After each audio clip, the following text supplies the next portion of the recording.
Bruce Snyder back at the AAC tournament in Memphis, Tennessee with one of the legends of broadcasting. Mike Patrick, it is awesome seeing you again. How's everything going? Bruce, thanks very much. Appreciate the kind word. All right, here now covering the AAC tournament for ESPN. Observations so far from what you've seen? About what we've expected so far. The action's really going to get heated up today. I'm interested to see Louisville. Saw them earlier in the year when they weren't playing all that well, but Rick Pitino's teams always seem to peak at the right time, don't they? It's amazing. They did it last year. You know, they struggled a little bit in February, but he'll say it. February's for fine-tuning, March is for winning basketball.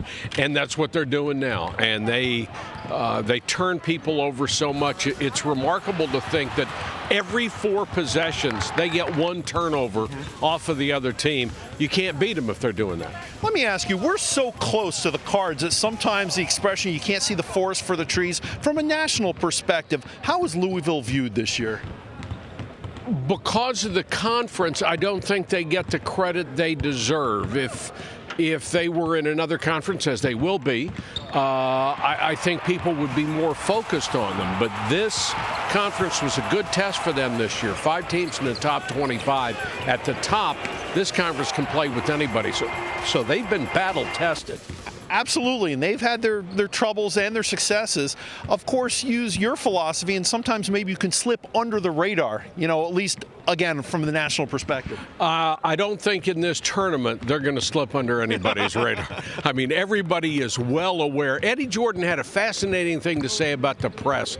He said, instead of speeding up, you need to slow down. If you slow down, you can beat the press. And that's what Louisville doesn't want. They want to speed them up and turn them over.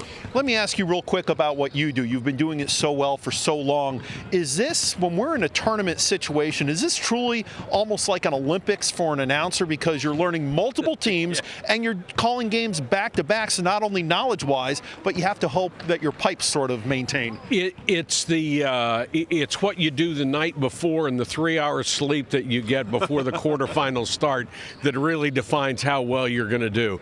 It's not the easiest thing in the world, but it's not digging ditches either, and I just love it. What do you think? Are you on your game? You ready to go? Oh, absolutely.